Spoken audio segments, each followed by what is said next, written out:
What has my experience been with partners? Am I on a partnership track? Would I ever be a partner? Cause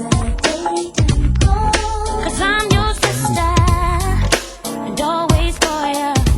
And don't know what I'd ever do without you from the beginning. Hey y'all, welcome back to our channel. I am back with another Tessie Talks. I'm gonna talk about partnership track and the steps it takes to become a partner, whether I'm on that track, what does it mean to be a partner, like just all things partner at a big law firm, because that's what I know, but like at a law firm in general, I'm sure that it follows the same steps for the most part, even if it's just roughly. I'm in my car, I'm charging my car right now. I'm at a supercharger. I'm not charging at home because I'm not at home. I'm actually in Houston. I drove from DC to Houston.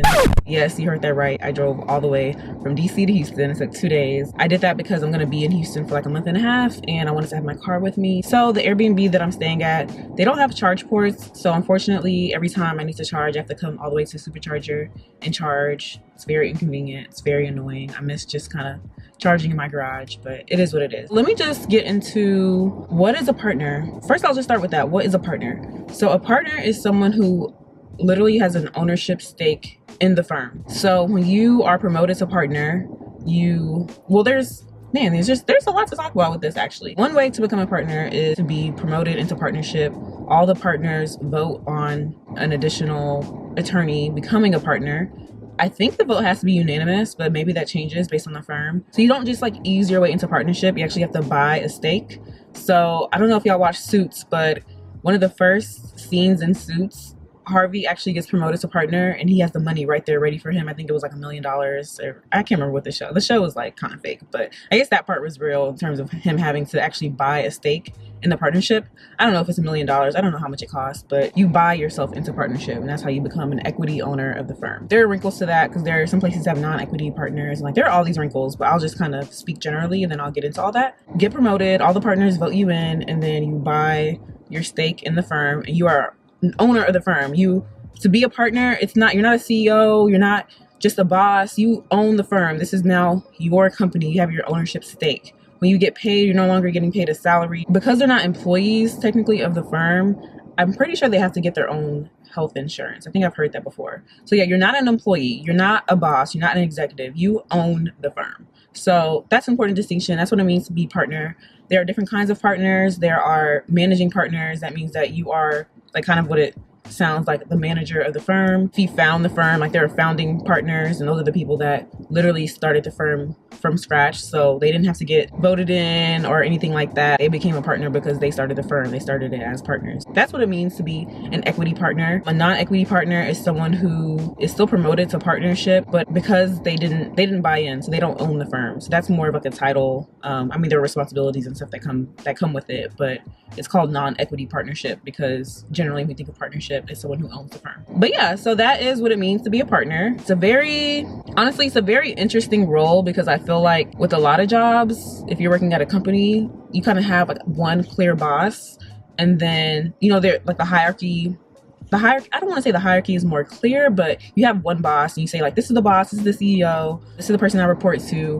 Whereas at a law firm, all of the partners are kind of your boss because they all own the firm. Your boss is not the CEO, even though I guess the managing partner, I guess would be, I don't know, but it's structured very differently than a regular company. So I have hundreds of bosses because if you own the firm, you're technically like my boss. My most immediate boss is whoever I'm working on that deal with, but because of that, I can have 5 to 10 bosses at a time, depending on how many matters I'm working on. It's not as clear cut who your boss is, I would say. Like they're all your bosses, all of them, and they all have different work styles. And yeah, so that's what it means to be a partner. So how do you become a partner? Here's one traditional route. There are several traditional routes, but here's one of them. So one of them is you are a homegrown partner. So you summered at the firm the summer after your second year of law school, and then you get an offer at the end of your summer, finish law school, you finish your last year of law school, you take the bar, and then you start as a first year associate. So the first day you step foot in that firm, you are a first year associate, or the first day you open your laptop, whatever, you are a first year associate.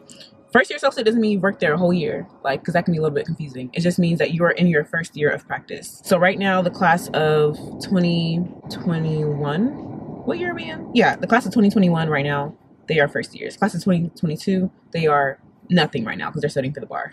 The first day that those new first years step on the scene, class of 2022, they finish the bar and they start in this fall. Then now they're the first years, and the previous first years, class of 2021, they're now second years, even though they graduated a year ago. Like, you follow? So the way it typically goes is you have first, second, third, fourth, fifth, sixth, seventh, eighth year associates. First year through third year, you're junior associate. Third year through like fifth year, you're like a mid-level associate. Fifth year through eighth year, you're a senior associate. And then after that, you're like partner, counsel, senior attorney, or you're still an associate. Now, I've been at some firms where they also have 9th, 10th, 11th, 12th, 13th, 14th, 15th year associates. Like, the associateship never ends. But typically, as an 8th year associate, you are now up for partnership, and you go through the whole partnership process. And for a lot of firms, there are no 9th year associates, because by the time you're 9th year, you're either promoted to partnership, you're promoted to counsel, promoted to senior attorney. Every firm has their different terms for it. But after 8 years of practice, then you are typically up for partnership, and you can make partner after practicing for 8 years. So that is a standard model. What happens sometimes is maybe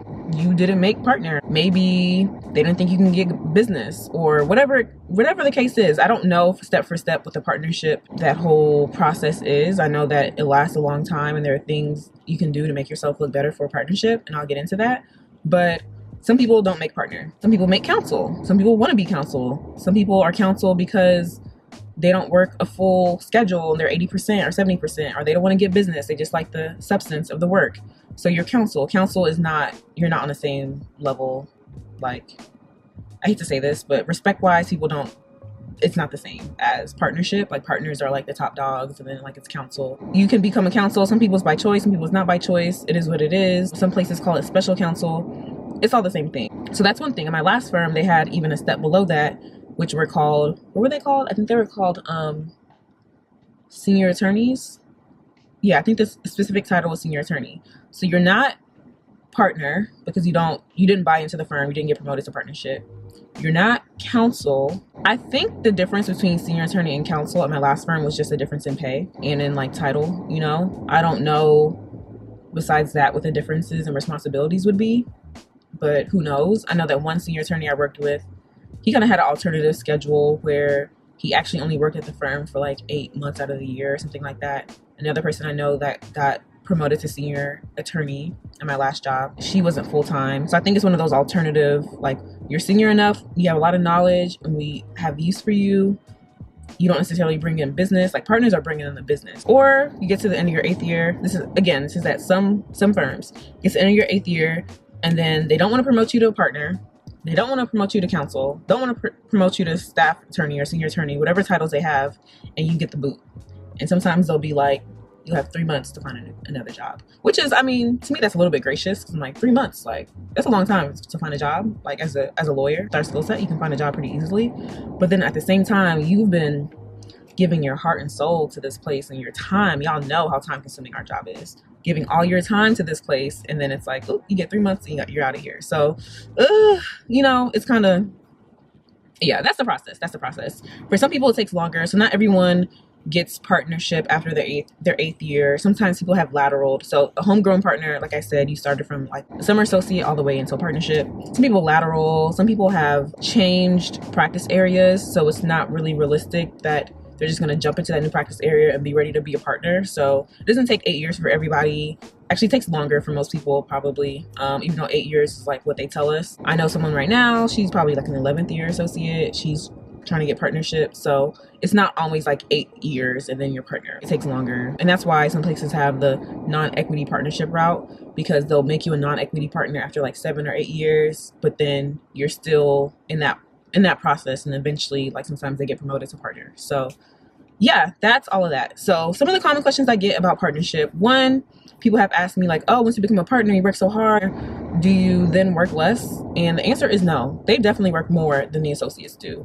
And the reason is because beyond like the actual work, so they're getting paid thousands for a partner's time, you're paying thousands of dollars. Like, yeah, you're paying a lot of money. So they're still working. Sometimes if it's a really big deal, like a huge M&A deal, they're still running some of the deals. Some of the smaller deals are kind of leaving that to the associates, but so they're still actually working. They're still like on calls and stuff.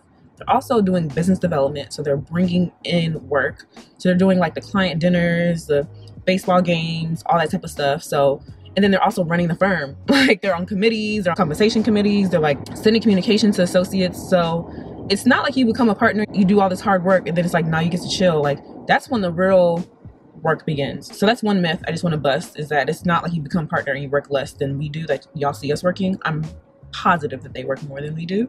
So that's one thing. Two, one question is like, oh, so you just like get to work for 8 years and then if you're good enough, you become partner? That's not how it works. They actually start to ask you, do you want to be on the partnership track? So one person in my last firm, she told me that around like her 5th year, I would say, they started to ask her like, do you want to be a partner? Like, are you on the partnership track? You know, what are your goals here?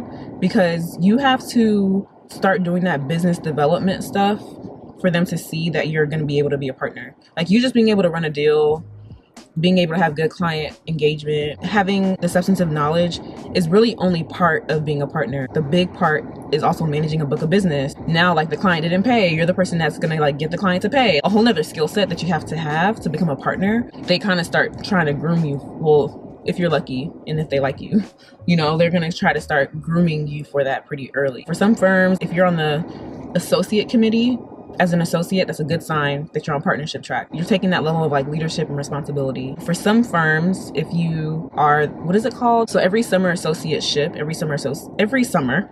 I can't speak.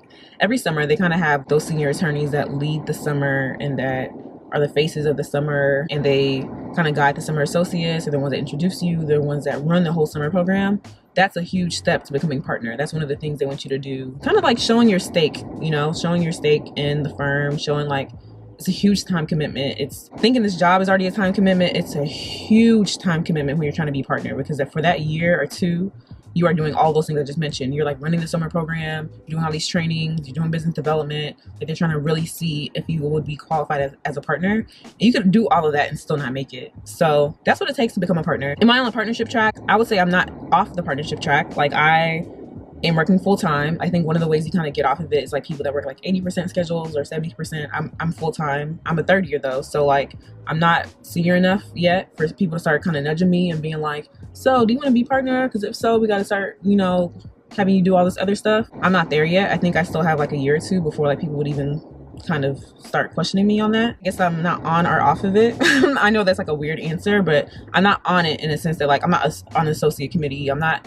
senior enough even to be doing like the huge business development. So there's no way for me to be on it yet. Like it's going to take some time for it to really show if I'm on the partnership track, but I'm not off of it. Like I'm full time, I'm engaged, I'm, you know, I'm here. What else did I want to say about being a partner? What has my experience been with partners? In my experience, especially the partners I work with right now, they are so invested in the firm because they literally have like invested in the firm, and it shows in like the way that they engage with me and the way that they want me to be better, the way that they give me tips. And in my experience, they do that in a way that like senior associates don't. This isn't generally speaking about big law, because I don't know if everyone has this experience, but I've noticed that the partners I've worked with have been better managers and like more responsive and a little bit more invested, I would say, in my growth than senior associates have been. And I think it's because they own the firm. So like they're invested because me being better is literally giving them more money. Me being better is like